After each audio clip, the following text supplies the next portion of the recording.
Hi everybody, this is Atanu and you are watching How Chess Masters Think. Today we are going to see a game between the ex-world champion Anatoly Karpov, and he played this game against his arch-rival Garry Kasparov, who was also a legendary world champion. Many of us consider him to be the greatest chess player of all time. So let us go through the game and find out what these great legends have to teach us. Well, before starting to think, we have to survey the position. This position was reached after 21st move of black. It was played in a world championship match in 1990. This position arose from the Grünfeld defense. Those of you who are experienced players with d4 will immediately identify the pawn structure and the position. Well, looking at the position, the first thing which strikes us is white has a central pawn majority. White has a central pawn majority compared to black's queenside flank majority. So black has 2 against 1 on the queen side. He has control of some of the squares on queen side as well with his knight, and white has control of the 4 central squares with the pawn. So at present there is nothing much which is happening. Most of the pieces are exchanged and we are on the verge of entering the end game with few pieces on the board. It's white to play, and let's see how Karpov slowly, little by little, he extracts advantage from this position. The first move Karpov played is Rook C1. White occupies the only open file on the chessboard, attacks the queen. Black moves Queen B7, moving the queen out of the attack. And now white plays another very instructive move, that is, he pushes the central pawn to D5. As you can see, the C6 square does not have a pawn defense. It doesn't have a D pawn, it doesn't have a B pawn on B7, so it's a vulnerable square which is open to invasion by pieces like the knight or even the rook given the opportunity. So this is the square which white is aiming, and of course whenever we have a pawn majority, we should always think of advancing the pawn majority and creating attack from there. So Karpov does exactly that, and Kasparov, he plays knight c4.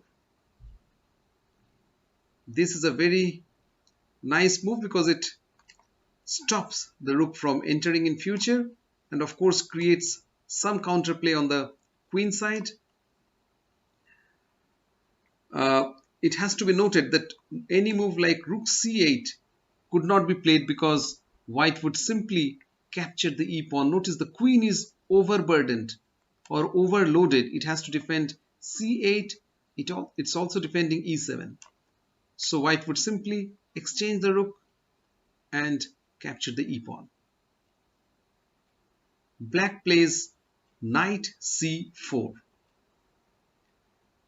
And another instructive move by white, he simply removes the strong knight which black possesses. By offering to capture the knight, black is forced either to retreat or exchange. And once again, a very nice move, he captures with the bishop. Had he captured with the queen, black could have created some counterplay with b4. But now, as you can see, after bishop d2, any chance of counterplay would be met with moves like queen c4, attacking b4, as well as threatening to invade via c5. So whenever white makes a move, he not only gradually improves his chances, he also sees to it that opponent's best pieces are exchanged and his plans are kept in check. He recaptures with the bishop, And now black plays rook c8. In the starting position, white had almost nothing, but just see how instructively and slowly and steadily white pushes black back. White plays rook c6, another brilliant move. Now this move threatens queen c2 and white wants to take the c file. White would like to say either capture or move away because I'll attack the c8 rook. Now it has to be noted that the rook on c6 is without defense. So black can actually capture this pawn by taking rook c6 and after d6, queen c6. But then white has a very, very strong and simple move, queen d8 check. White sacrifices a pawn, but instead he attacks the king and the king has no square to go. The only move is bishop f8, which can be met with bishop h6. And now there's an inevitable met with queen takes f8. Black cannot defend. So notice it's very important to observe that white uses the tactical theme of back rank met to actually improve his position. So improving position in chess is basically called positional play. And tactics are short-term moves involving sacrifices and short-term forcing sequence. So white uses the short-term tactical sequence to improve his position. There is a healthy debate among many chess players whether to be a tactical player is better or be positional player is better. But for great players like Karpov and Kasparov, tactical and positional play are both intertwined and they keep on improving position using both the tools. Black plays bishop e5. Basically, he centralizes the bishop and controls the c7 square. And white, of course, now after bishop e5, black is also threatening rook c6. Rook c6, after d6, he would recapture with the queen. And as you can see, the king has a square to escape. So queen d8 check is no more a checkmate. The king can escape. So black threatens c6 and white, instead of exchanging, he plays bishop c3, a very nice move, challenging the strong bishop, removing it. And if black captures, white would be happy to capture.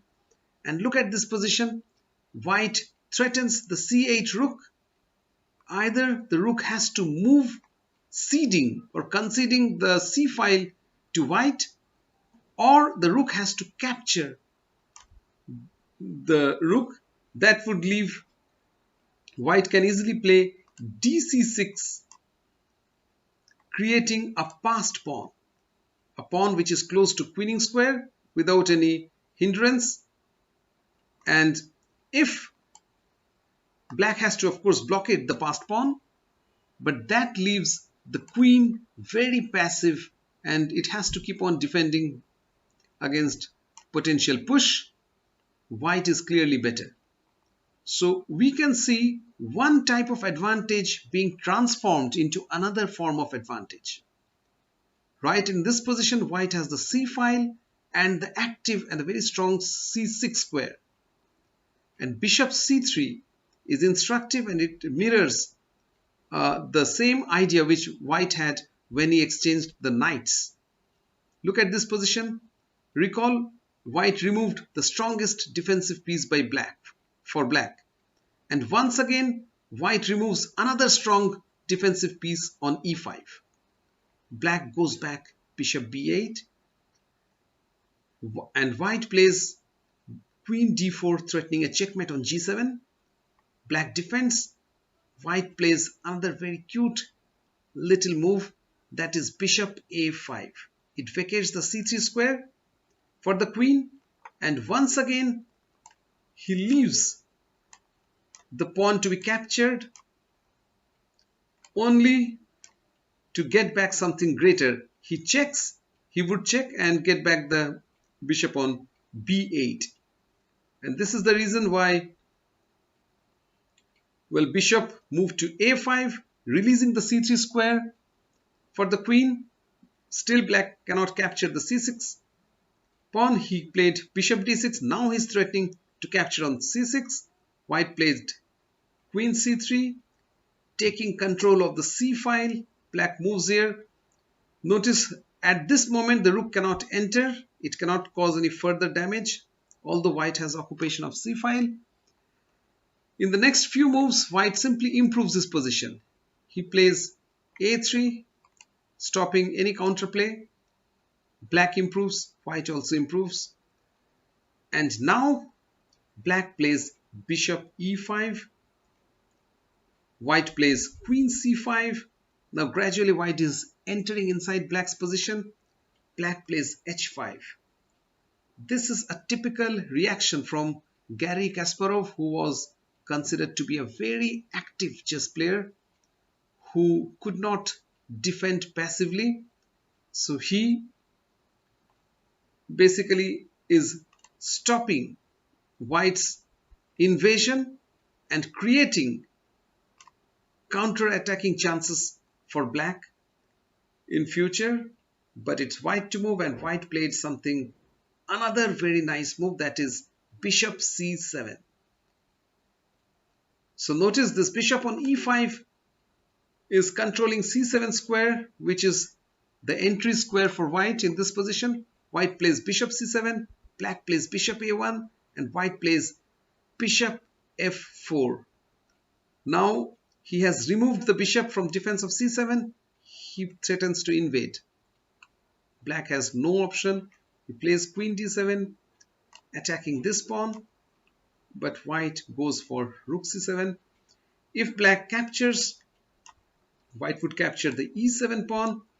That would leave the king on g7 very weak, and the pawn on d5, a passed pawn which is very close to the queening square.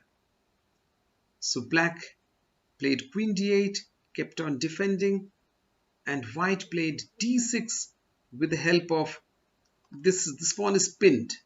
So this is a small tactical theme. The pawn cannot move, and white is attacking this e7, and you see the zone of action marked in red squares is the center of the board. Now, well, in the initial position, it seemed as if white does not have any active plan, but over a few moves, by playing very simple and common sense chess, Karpov improves his position to such a level this pawn has become a real threat into black's camp. Black played g5, attacking the bishop, and many players would be tempted to destroy black's defensive cover by playing checks, but Karpov did not see any need to sacrifice. He simply proceeded with d7, attacking the rook first. Black moved his rook away, and white simply retreated his bishop. No need to sacrifice. White is already winning because black is totally cramped. Black played bishop e5, and white played rook c6. Look at this position.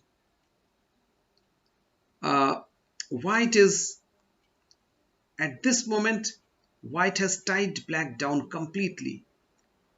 These a6 and b5 pawns are weak, and besides, white simply needs to move bishop a5 after capturing a6 or after supporting the square to remove the queen from d8 and queen.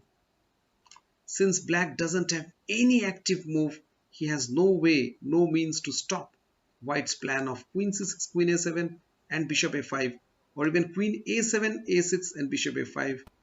He's totally tied down. Black decided to resign. So friends, it's a very interesting position.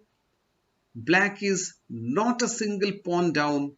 Nothing has happened, but he's totally tied down, and to such an extent that he decided to give up.